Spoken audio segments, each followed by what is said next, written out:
Chris, how much is it for how important is it for the boys to have got something from that game with the way it panned out over the 90 minutes? I think it's very important because it represents a value to hard work.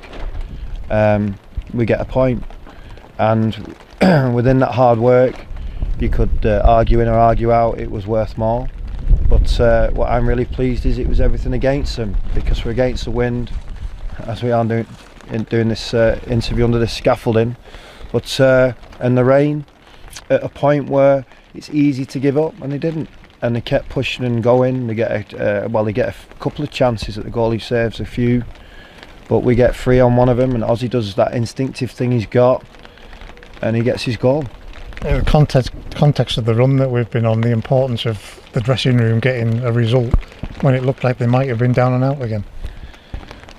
Well, yeah, but why are we down and out? We're not, are we? We're fighting in everything we are. Grimsby scored a great goal. They score from one of maybe 2 or 3 opportunities within the 90 minutes. So we're not down and out, we're fighting, and we score a good goal, and we ask questions of an opponent that are fighting for their lives to stay in the league. They've got a great manager, a really top bloke, managed a lot of games, non-league, Shrewsbury, Ipswich. He's a great person, Paul, and his players are behind him, you can see it, and they tried their best to win that match, and we fought so hard to make sure they didn't, and we couldn't manage to get in front to make sure it was our 3 points. Character that I'm sure you've asked for, they've shown that. Yeah, they've shown great character, and we all have, because we've been asked some right strange questions since the 2nd of January, but that's what we've got to do, and it's good that the team has a squad, and the squad are united in trying to beat Carlisle United and represent us. Yeah, it's not great in terms of not winning enough games in the last 3 weeks, because that's what it is, but we've done very well last season to make sure we're good to be this season, the recruitment in the summer, and to be fighting together, which can be still an outside chance of doing something that you would argue shouldn't, but of course where we've been and where we took the club, people only ever see that as, like, I suppose, failure, but it isn't. There's different types of successes, and we've just got to keep fighting to make sure maybe we can touch something. You've said a number of times, I've just heard you say it to the radio, results wise this isn't good enough, but you've backed these players, you believe in these boys, don't you? Well, no, let's send them all off to job centre. Let's get rid of them all. They don't care. They're playing football for what? A third, a quarter, a fifth, a half, a 3/4 fee of what last season's players got. They're giving everything. They're putting, we're just not getting a lot at the moment. We're getting penalties given and taken off us. We've had 4 penalties against us, and you could argue Reese's wasn't against Alderman, weren't it? And Dean actually got fouled at Colchester before he trips on the back of Frank Nubel's legs. We get a penalty that's given and taken back off us. It's amazing what sometimes these referees can affect at the point of it being effective within a game, but we can't have excuses for that. It's frustrating, but no, the players deserve credit, they do, because they are giving everything. Even Saturday we start against Morecambe very well. We've got a 3v2 on the halfway line in our favour. Lavelle, their captain, railrolls JJ, really naughty tackle. We're 3v2 on the halfway line to go on attack, and my player ends up limping off and go to hospital, and he's allowed to carry on, and they get what they want in the end. It does make a big difference, big decisions. How long will JJ be out now, just on that subject? Not too sure. He's a strong boy who's stepped up, I think, in the last 3 weeks. He really has. He's led the line very well. But tonight, I thought Louis did an exceptional job as well, especially early doors, because he was he got whacked on the head, needed his bandage, stroke getting stitches now, but he led the line great. But hopefully JJ won't be too long. The way we ended that game, I think that's what you want to see for the 90 minutes, isn't it? It was starting to come together, the passing was coming together, something that was possibly a little bit lacking through the 90 minutes. The passing, yeah, I think you'll find when you play with a heavy wind it's difficult, and when you're playing against, it's actually easier to pass because the ball doesn't run away from you as much. And if you do any longer passes and diagonal passes and passes into the channel, they don't run out of play, they stay in place. You can get on the end of them and play from that point. I think that's all you're saying. I think the first half it was that windy. I think Paul nearly scored with a goal kick, didn't he? It's just what it is up here like that. It's one directional. They scored against the wind. We scored against the wind. Yeah, we didn't have, well, we did have a few chances in the first half, but we didn't capitalise. And Taylor Charters's cross was as good as the cross Grimsby played for the goal, but we didn't attack it with the same vigour. And if we do, it may have changed. We may have scored earlier on, but we didn't. If confidence or belief or all these things we keep saying to you has been dented, is this the kind of thing that can springboard us and get us going again? Yeah, there's no dent in me. The players, of course, they feel different pressures, different things going on. They have their own lives as well as they've got to commit to what they're trying to achieve as a professional. Everything affects everything, but I'm really pleased for them to go against the elements in the way they did, ask questions, get an equaliser. Should have had a corner after we scored as well. Who knows what would happen if we can whip that back in. We were getting headers back post. We were good on the set plays for in the end, so it was great. 5 changes. You've said all along you'll do that if you need to. It's team selection is all about who the opposition is. I don't like it, but we're going to have to with the amount of games we have. And I've just been asked on radio, people like George Tanner, but George recovered from his operation and collarbone. He's a good player, I don't need to tell you that, but he's played, this would have been his 7th game in 3 weeks, and he's not been quite as active and intense as I would like, and that's between me and George obviously. But he's right, there's other players that haven't been quite the same, but in theory they've all been injured because they've all not played, they've all not trained outside. We have trained hard in the Neil Centre and done shifts in the gym and doubled up on sessions, we have, but you lose your timing, there's no ball in the air, there's no heading, there's no crossing, there's no catching, it's been very difficult to then get thrown back straight into playing. So they've all been injured, and you ask any professional football player that's not played regular for 2 months how you feel, it is so difficult. Fitness wise, are the stats showing you that they're getting back there with that kind of thing? Well, they're creeping up, they're still not there, so we still keep going.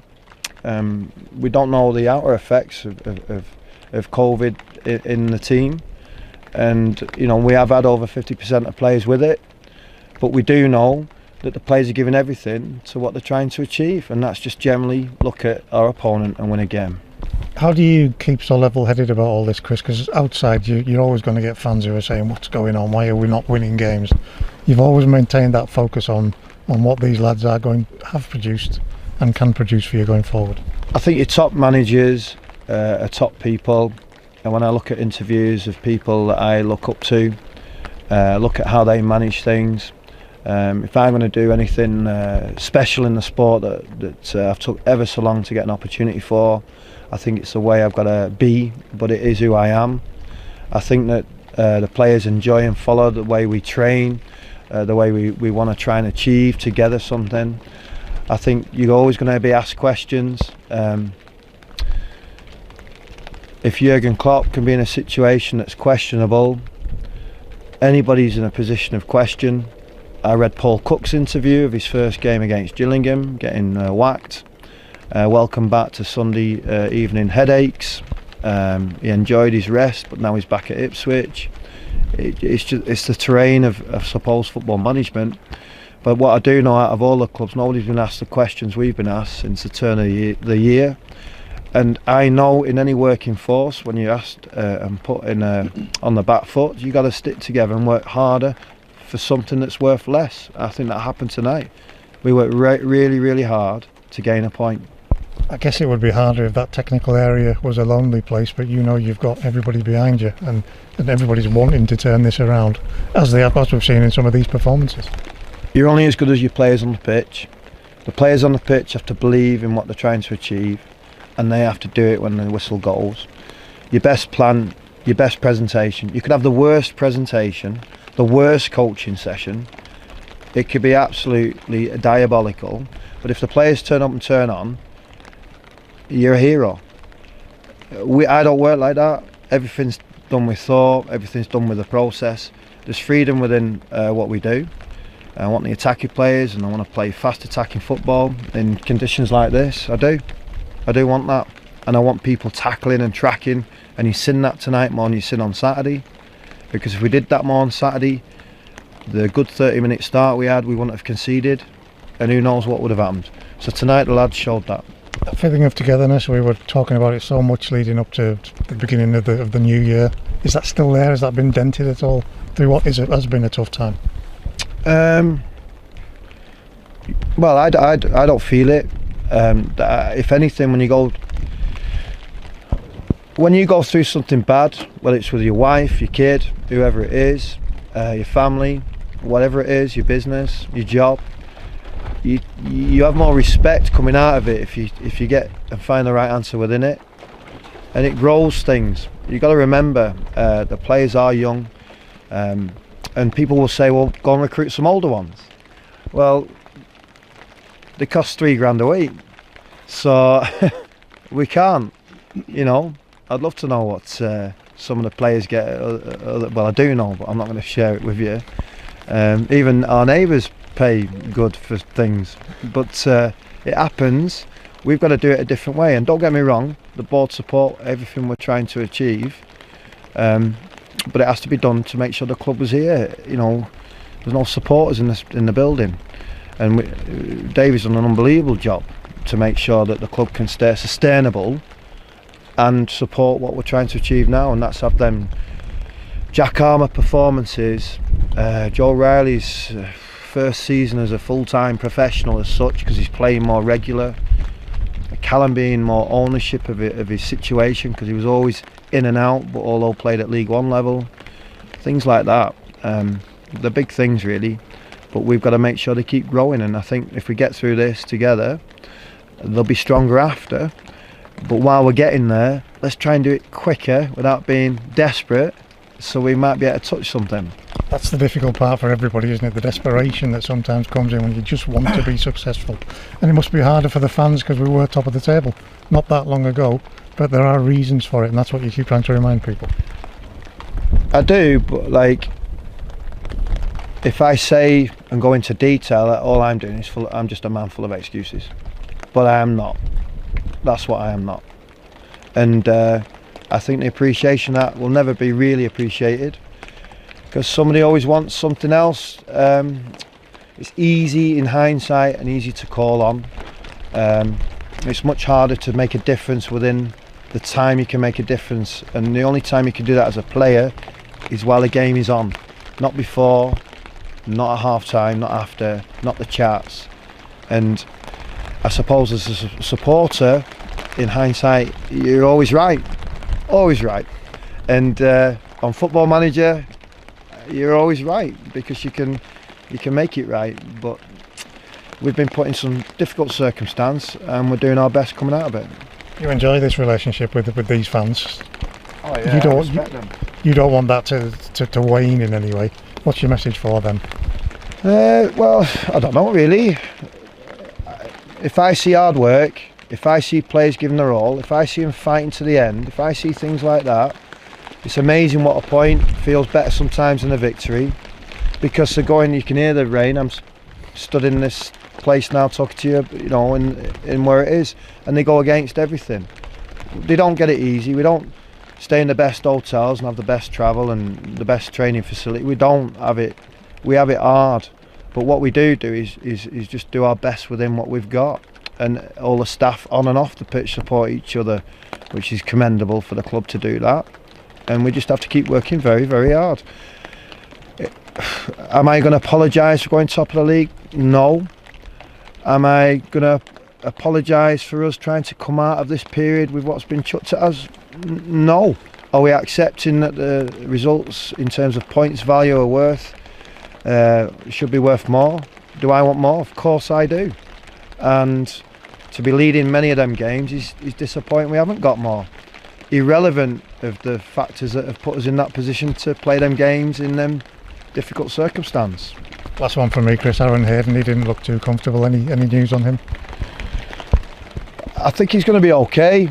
You know, again, players deal with things differently, and Aaron gave his all. He always does, in different ways as well. We've all got things to improve in, and Aaron hopefully will be fine to be available for Saturday, but we'll have to wait and see. Thanks for your time.